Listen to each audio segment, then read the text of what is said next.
kubanga tufuna ebyava mu kukebera endagabutonde.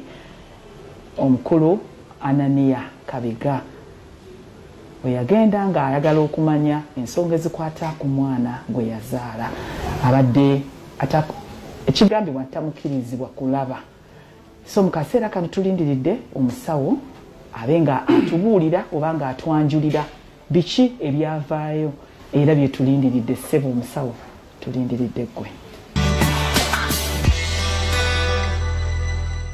Abatulabira abatuyinza ku TV tulina essanyu olw'okuba nti nno tutuuse ku kaseera kano.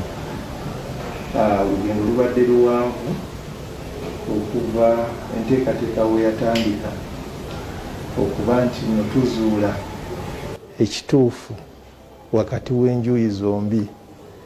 Ffe bwe tuba tukola tesiti y'endagabutonde tetwagala nnyo okugamba nti oba wabaddewo okusika omuguwa oba wabaddewo ki.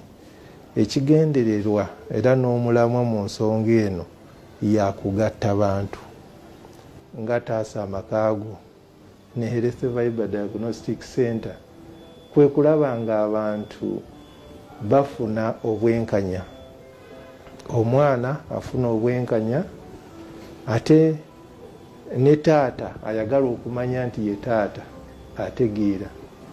Bwe tukola DNA ebeeramu embeera bbiri, engeri bbiri, nti omwana abeera nga si wa musajja oba abeera nga wa musajja. Results zonna nnungi kubanga omuntu aba ategedde kiki ekituufu era nofuna n'okusalawo okutuufu nga kusaliddwawo science. N'olwekyo olunaku olwaleero results endagabutonde gye twakola test eri wakati w'omwami Kabega Mwanje Anania n'omwana Namuju Vanessa Angel, bonna we bali. Ebintu bino abantu abakolebwako bwe wali, kati twagala kulaba ba witness ku saidi ya mwami Kabega, azze ku saidi ya mwami Kabega wali mwami yani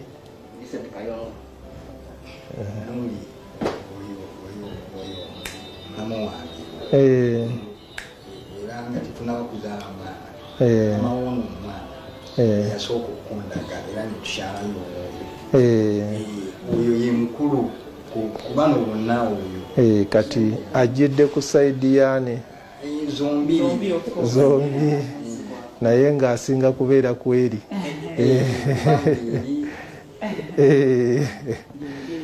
Naye ate gwe yempagi y'oluwaga ku saidi eyo. Oli munafu twali abasatu netali naye oyo gwe mutwe omukulu ku saidi yange, kale zombiriri abagwamu wakati.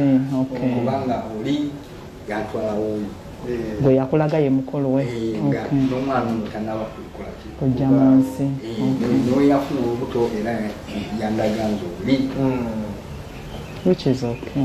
Wano wetutudde bagiyita Health Viber Diagnostic Center. Tusangibwa wano Hamtowers Building, first floor, room 65. Tuli ku namba 0772 1083 oba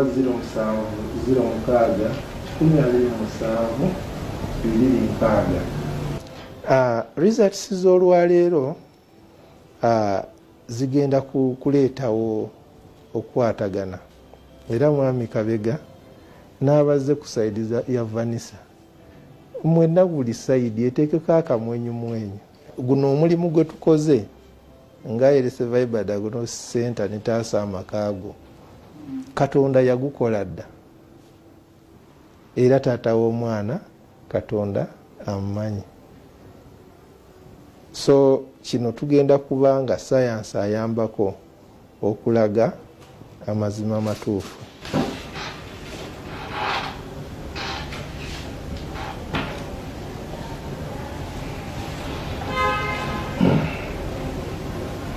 bwe tuba tukola endaga butonde twajja ku mwami Kabega Mwanje Anania ne tumuggyako omusaayi ne tuggyako n'omwana Namuju Vanessa Angel. Gwe tukwata omwana ono aweebwa endaga butonde eya maama we n'eya taata we n'alyoka afuuka ki omuntu. Kakati ku engeri gy'ali muwala ayina chromosome X gye yajja ku taata we ne chromosome X gye yajja ku maama we, kyekimufuula okuba ki omuwala. Singa abadde mulenzi ku taata ajjako chromosome Y ne chromosome X okuva ewa maama n'abeera XY ne kimufuula okuba omulenzi. Olwaleero gwe tulina muwala. Kati tutunuulira ku emu ku chromosomes z'ayina XX tujjako emu tusengejjamu emu erina ekirungo kya taata ne tugeraageranya n'ekirungo kya taata kyayina oba bikola ki oba bifaanana. Bwe biba bifaanana kitegeeza nti nno ono gwe tuba tukebera ye taata. Bwe biba tebifaanana kitegeeza nti nno omwana ono ayina taata ki omulala. So kati bwe twagenda nga tukebera ku kaguwa ako ka chromosome ate kwe kugenda kutuula endaga butonde ez'enjawulo. Endaga butonde ez'enjawulo kati ze tugenda tukebera. Kati tukebera endaga butonde nga 2 ez'enjawulo ezitudde kaguwa ako kwe tuyita chromosome. Kati buli lwe tugeraageranya endaga butonde ey'emu twagala okulaba zifaanana. So kati bwe twagenda nga tukebera endaga butonde zonna twagenda okuzimalayo nga omwana Vanessa Namuju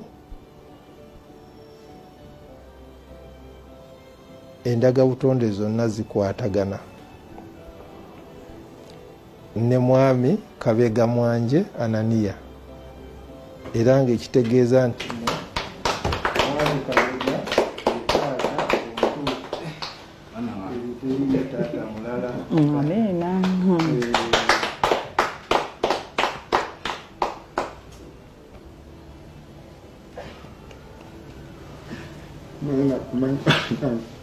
So,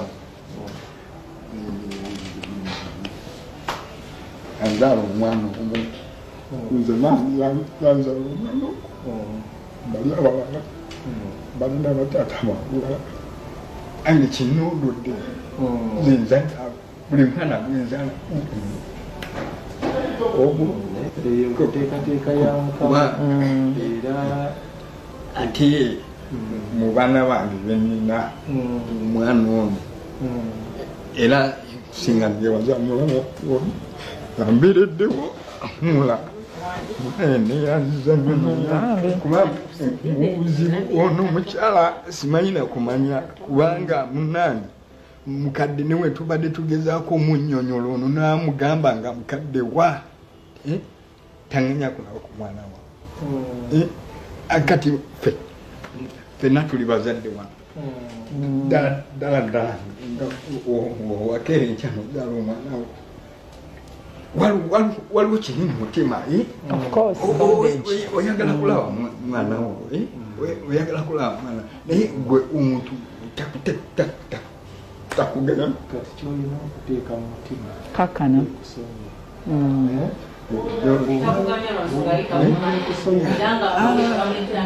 Tugenda kukola bwe tuti tuwummulamu katono nnyo tovaawo, tugenda kubanga tukomawo tugende mu maaso n'ekitundu kyaffe ekirala.